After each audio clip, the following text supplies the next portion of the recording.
Maybe everyone's identified you as an individual contributor. And maybe that's what they've branded you as kind of the great salesperson, but maybe not a leader.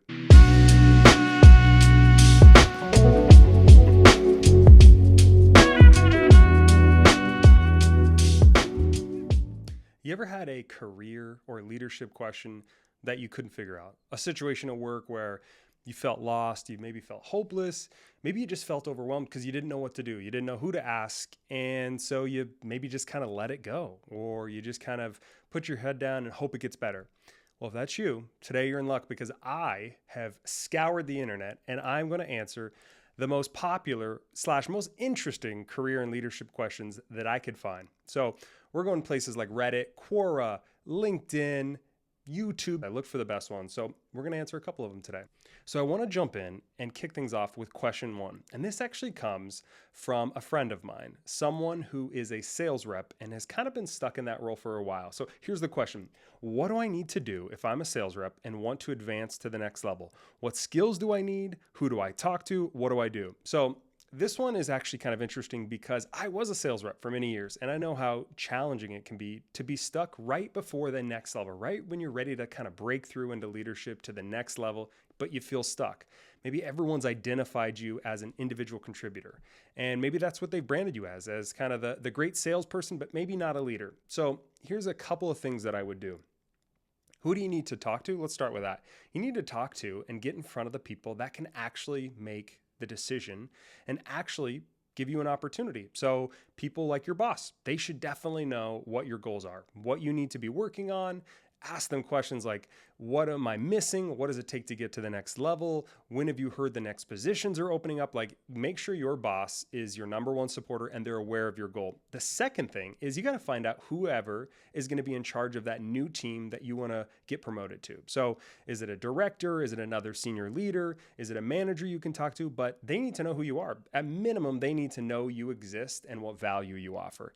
Now, I'm not saying you need to be best friends, but they should know who you are and kind of what your goals, aspirations are. What skills do you need to do? Here's the deal. When you're an individual contributor and you're just managing your own personal performance, it can be hard for others to see you as a leader because the only interactions they have with you, the only examples of your work, are you working on things for yourself. So here's what I would do. If I was in this position, I would find opportunities to take on leadership roles, leadership tasks without the title. So let me get more specific. Are there any problems that your team, your company, your department is facing right now that no one's addressing? Is there a project you can volunteer to take on? Can you tighten up a organizational procedure? Can you turn around an underperforming team or area of the business?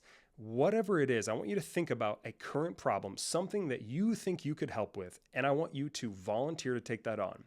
And this is going to be on top of your current role, but then I want you to kind of document and really make sure that you are telling the story of the value you're adding. So I remember for me, I've told this story before, but when I wanted to become a director and move up, I volunteered to turn around an underperforming group of sales folks within the company. There was like 30 of them. They weren't very good, and we were leaving money on the table. So I asked if I could take that on and really lead the charge in training, developing, and holding that group of associates accountable. And to my delight, it worked. I was able to turn them around, and it really showed the folks around me, hey, Austin's capable of more. Even though he's not in this role right now, look at what he can do if he puts his time and energy into something like this. So that would be the first thing I would do, is I would find some opportunities to show my leadership expertise. Now, it doesn't always have to be projects. It could be little things like, are you volunteering to speak up during meetings? Are you taking on additional work outside of your own role that is important to the company? Are you finding out what the senior leaders really want and then adding value that ties into that connects into that? So that's what I would really work on, is I would make sure that the folks around me who can actually give me the promotion know what's going on and know my goals. I would want to show them that I'm capable of that role by taking on additional work, projects, opportunities, getting out of my comfort zone to show, hey, this is what it could look like if I moved into a leadership role. And then what do you do? At the end of the day, you need to be performing. So focus on performing in your own role. Focus on adding value other places within the company. And then the last thing I would say, and it's more of a soft skill, which would be you have to hold yourself to a higher standard. You have to have something called executive presence. most folks that are individual contributors that want to move into leadership, they fail to make that change. So they're focused on how they've done things before. And so maybe they're immature walking down the hallways when they see someone, or maybe they're not really engaged during meetings, or maybe they don't take company-wide initiatives very serious. Well, at the end of the day, if you want to get promoted into a leadership role, you have to do all those things. So you have to separate yourself from the individual contributors, from the people that don't really care and just come in and do their job. And you need to shift and make that change to someone who actually cares, who cares deeply about the success of the organization and cares deeply about the performance within their given area. So hopefully that was helpful. I definitely know what it's like to be in an individual contributor role and move up. And it's not the easiest thing to do, but at the end of the day, that's how people get promoted all the time. So it's not impossible. Focus on those things. I think you'll get there. So question 2 comes from Reddit. Is climbing the corporate ladder worth it? Real answers only. I hear it can be pretty lonely and empty at the top. It makes work and everything feel unmotivating. Okay, this is a great question. This is a fantastic question. And you know why it's so fantastic is it gets to the root of really why some people want to move up in their careers. So here's the answer. For me, it was 100% worth it moving up the corporate ladder. So if you would have asked me at the beginning of my career, why do you want to move up, Austin? I would have said, hey, I want to make more money. Maybe I want to feel more important. I want more challenging work. And those are kind of weak answers, to be honest with you. But as I moved on, I realized that in order to have an impact, to really change the lives of the people around me, to help people become the best version of themselves, I couldn't do that from the bottom, and I had to do that from the top. So I would really ask yourself, why do I want to move up? Is it for money? Okay, that's not a great reason, because money isn't happiness. Money doesn't fix your problems. Money doesn't get you motivated. It's money. It's important, don't get me wrong, but it's not everything. And so if you're moving up just for money, just so you can have a bigger paycheck so that you can maybe buy more stuff and take more vacations and impress the people around you, I don't really think that's worth it. So if you want to move up in your corporate ladder because you want to test yourself, if you want to get out of your comfort zone, if you want to be of service to others, if you want to make real change within a company, then absolutely, I think it's worth it.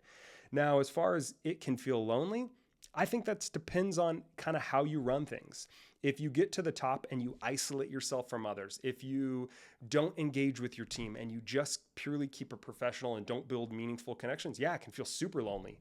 And also it comes down to your leadership style. So if you're the kind of style that's really authoritative and you don't really want to be collaborative with your employees or people beneath you, then absolutely it can feel really isolating. But for me, I never felt that. In fact, I would dare to say the higher I moved up, the better I felt. And the reason why for me is that I was able to impact others in a positive way. And I was able to impact more people than I had before.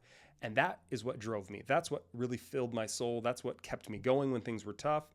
That's what kept me getting me out of my comfort zone. It was the fact that I knew I could change the lives and help people around me. And I knew I could do that way more the higher I moved up versus maybe just a few people around me when I was lower in a company. So I hope that answers your question.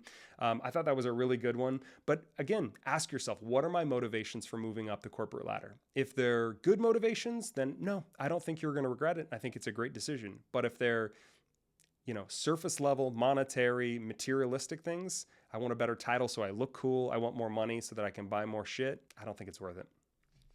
Okay, so question 3 comes from Cora. I have been in a supervisory position for a year, managing 3 people on a team doing very specialized work. I started 2 years ago and was promoted to supervisor within 9 months of my initial employment. In those 9 months, I did a lot of work on my own due to the lack of staff. I created lots of processes, tracking tools, guides, work aids. As a supervisor, I have always provided guides, procedures, work aids, along with a very organized binder of documentation and access to my highly organized OneDrive files for my staff to reference examples of completed work. I trained each one of my staff members and provided additional times to ask questions. How do I get them to stop asking me everything? So that's the question. How do I get my team to stop asking me for everything? This is another good one. So here's the deal. When you have a team that is doing something new, or a team that has been in an environment where they had to ask for permission for everything they did, it can be a little weird. So here's the first thing that I would do is I would make sure that my team is fully trained on whatever they are expected to do within their role. So how do I do that? I inspect what I expect. I make sure that every aspect of their job they feel comfortable with. So after I'm satisfied and I think that they're comfortable, if I find that people are coming to me too much, here's what I do. A couple things is I will be direct with them and ask questions like, hey, is there a reason you came to me for this instead of just making the decision on your own? And you might think, oh, that's kind of an awkward question or uncomfortable question, but you don't have to ask it like a dick. You can just be genuinely curious. Like, hey, is there a reason you didn't kind of make this decision on your own, or were you feeling insecure about it? So that would be the first thing. Figure out why they're coming to you.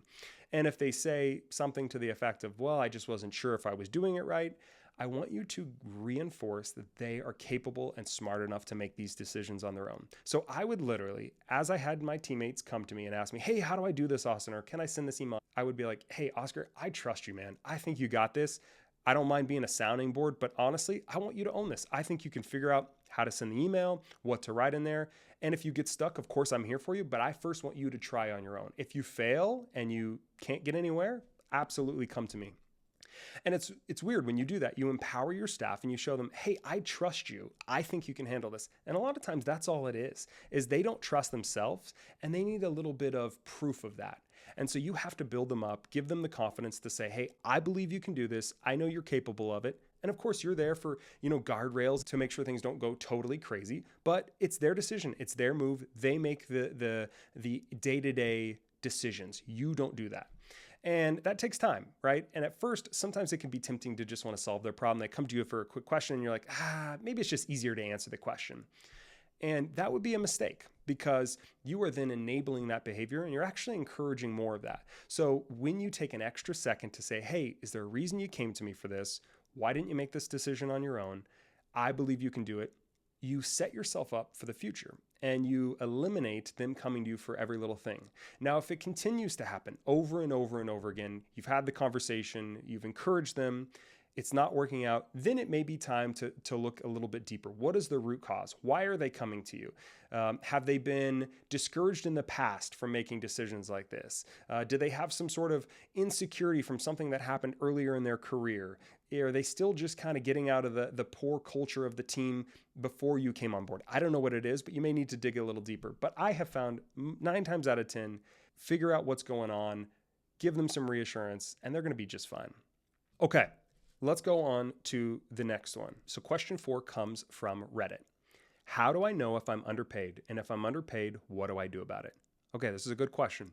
So how do you find out if you're underpaid? Well, number one is I want you to look at the resources that are on the internet for free that you have right available to you right now. So things like PayScale, salary.com, Glassdoor. I want you to look at the position that you're in, find that exact position if you can, and find out what the average salary is for your area. So make sure that you have the right seniority level, the right area, years of experience, all that kind of stuff. Let's say you can't find your exact role. That's okay. Find a role that's very similar to that. Now, if you're within that range, my guess is you're probably not underpaid. If you find that you're below that range, probably a good guess that you're underpaid. So what do you do after you find out you're underpaid? Here's what I would probably do. 1, take a step back and realize that it's not going to be an easy task to get paid more for the current job, but it's not impossible. So then I would want to figure out, do I want to stay in this current job? Because if I like this job and I just think I'm underpaid, maybe I just need to ask for a raise. And if so, absolutely check out my previous episode called How to Ask for a Raise. But let's say you're not sure you want to stay in that job. Maybe you think, there's kind of an upper limit to this job and that's not going to be enough pay. So maybe you need to look at another job completely. So I would figure out, do I like the job I'm in and can I just negotiate more pay? Or do I need to look for something totally different? Here's what I would not do. When I'm underpaid, and there have been times in my career when I felt underpaid and I had the temptation to do something rash, to go in there and demand more money, to go apply for 1,000 jobs online and just, quickly spiral trying to get more money. Let me tell you what, it does not work. When you're chasing money, you fall into what I like to call a scarcity mindset. I don't have enough, I need more.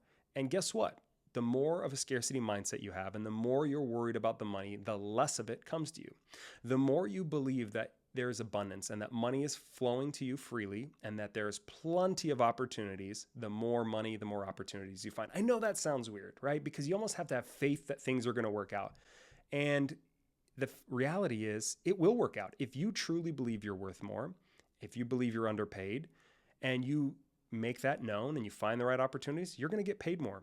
But if you stress about it and cry about it and complain about it that you're underpaid, that does not work, unfortunately. So just thinking and worrying about it is not enough. You got to figure out, am I underpaid? If so, can I get paid more in my current role? If not, where do I need to look next? Is it within the company? Is it outside of the company? You make that decision. That's up to you.